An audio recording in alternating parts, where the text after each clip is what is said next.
Hello everyone, welcome to अपना गुरुकुल। तो आज हम जो टॉपिक पढ़ने वाले हैं रिसर्च का, दैट इज़ यूनिट 2। इसका ये बहुत ही इंपॉर्टेंट क्वेश्चन है जो कि एसए में आता है, दैट इज़ रिसर्च प्रॉब्लम। इसमें रिसर्च प्रॉब्लम क्या है एंड क्या क्या सोर्सेज होते हैं रिसर्च प्रॉब्लम के, वो हम देखने वाले हैं। चलिए तो हम डेफिनेशन से स्टार्ट करते हैं डायरेक्टली। ये क्या होता है, एक टाइप का ऐसा प्रॉब्लम होता है, मैं आपको बहुत ही सिंपल लैंग्वेज में ट्राई करूँगी इसे समझाने का। तो डेफिनेशन देखिए, a problem is an interrogative sentence और statement that ask what relation exist between the two और मोर वेरिएबल्स। ठीक है, ये क्या होता है, एक टाइप का इंटरोगेटिव सेंटेंस होता है। इंटरोगेटिव का मतलब होता है एक टाइप का क्वेश्चन।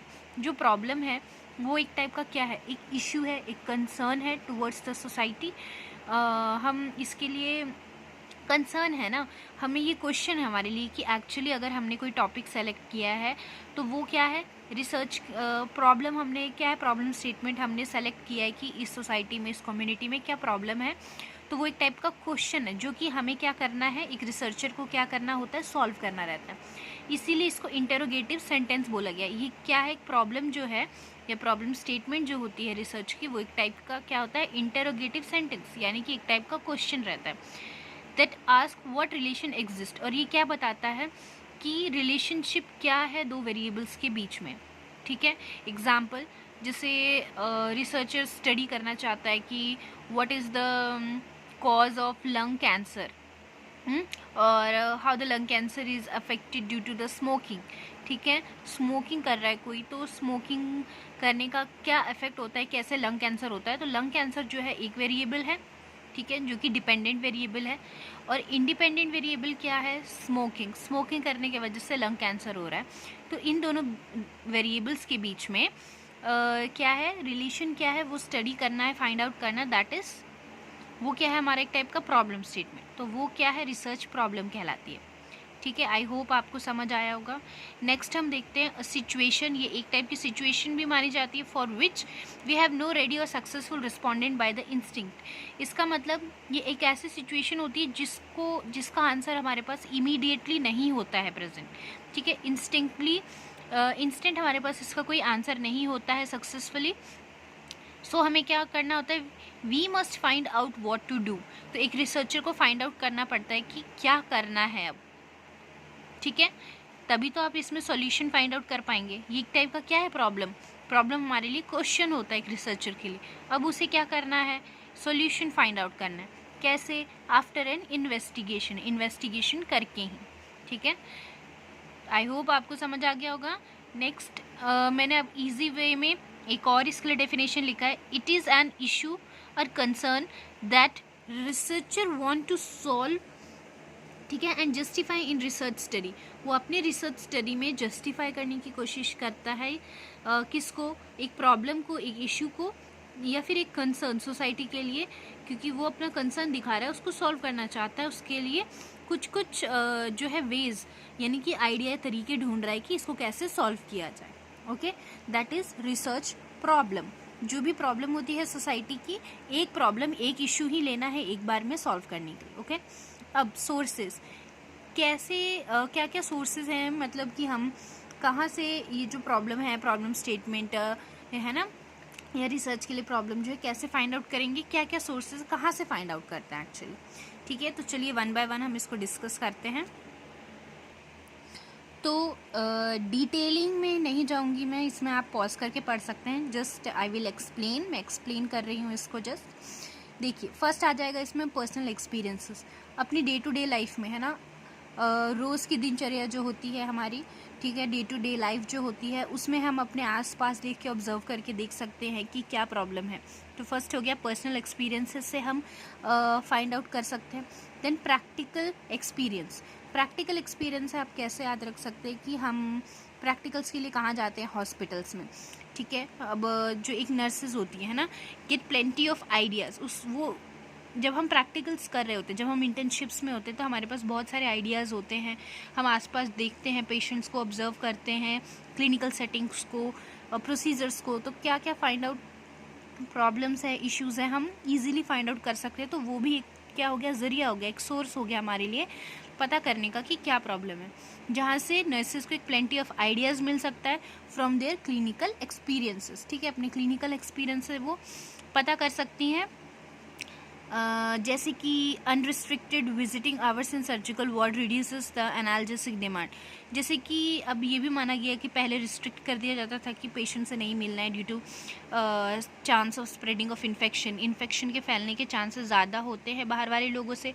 बट ये भी माना गया है कि जब से अनरिस्ट्रिक्ट कर दिया गया है ना, रिस्ट्रिक्शंस नहीं लगाए गए हैं विजिटिंग आवर्स पे, ये माना जाता है कि क्योंकि साइकोलॉजिकल हो गया ये एक टाइप का कि पेशेंट्स अपने जब रिलेटिव से मिलते हैं, है ना, अपने लव्ड वन से मिलते हैं, तो वहाँ पे उनका जो पेन है, वो जो हार्मोन्स लेवल है वो क्या हो जाता है, पेन के वो कम हो जाते हैं। ठीक है, एनाल्जेसिक की ज़रूरत कम पड़ती है, डिमांड नहीं पड़ती है, क्योंकि पेशेंट क्या होता है, रिलैक्स फील करता है उनसे मिलके, एंजाइटी लेवल कम हो जाता है। तो ऐसा माना गया। जो पोस्ट ऑपरेटिव पेशेंट्स हैं उनमें देखा गया ये। पोस्ट ऑपरेटिव मतलब क्या, ऑपरेशंस के बाद। ठीक है, जो एनाल्जेसिक्स देते हैं, पेन किलर वगैरह की ज़रूरत कम पड़ने लगी है, ऐसा माना गया। प्रैक्टिकल एक्सपीरियंसेस से ये आप सीखते हैं। देन आता है क्रिटिकल अप्रेजल ऑफ लिटरेचर। ठीक है, लिटरेचर का मतलब यहाँ क्या हो गया, आप बुक्स से, आर्टिकल्स से भी आप प्रॉब्लम्स को पढ़ के, है ना, आप पढ़ते हैं तो आपको पता लगता है कि अच्छा ये चीज़ें प्रॉब्लम है सोसाइटी में। रिपोर्ट्स को पढ़ के आपको पता चलता है कि क्या क्या प्रॉब्लम्स है। तो एक आप लिटरेचर से एक सोर्स हो गया। Summarising of clinical issues. ठीक है, वहाँ पे क्या हो जाता है, क्लिनिकल इश्यूज़ के बारे में भी पता चलता है, और बहुत सारे क्वेश्चंस जो है दैट में राइज इन आवर माइंड। ये सारे प्रॉब्लम्स को पढ़ के एक रिसर्चर के मन में बहुत सारे क्वेश्चंस आते हैं। दिस में स्ट्राइक द रीडर्स माइंड, बहुत सारे क्वेश्चंस आते हैं। तो एक हो गया लिटरेचर से।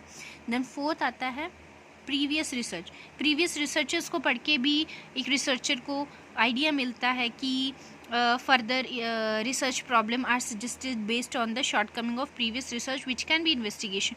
पहले किसी प्रॉब्लम पे अगर रिसर्च हुई है बट पूरी रिसर्च नहीं हुई है, उसमें कुछ ऐसी चीज़ें हैं, कुछ खामियां हैं जिसको की जा सकती है, तो फर्दर उस पर इन्वेस्टिगेशन किया जा सकता है। ठीक है, ये 4 चीज़ें हो गई जो कि मेन सोर्स हो जाता है एक अच्छा प्रॉब्लम फाइंड आउट करने का। ये सोर्सेज है कि हम कहाँ कहाँ से प्रॉब्लम को फाइंड आउट कर सकते हैं, हमें कहाँ से अच्छे प्रॉब्लम्स मिल सकते हैं। नेक्स्ट आ जाता है एग्जिस्टिंग थियोरीज। एग्जिस्टिंग थियोरीज क्या होता है, theory development and theory testing.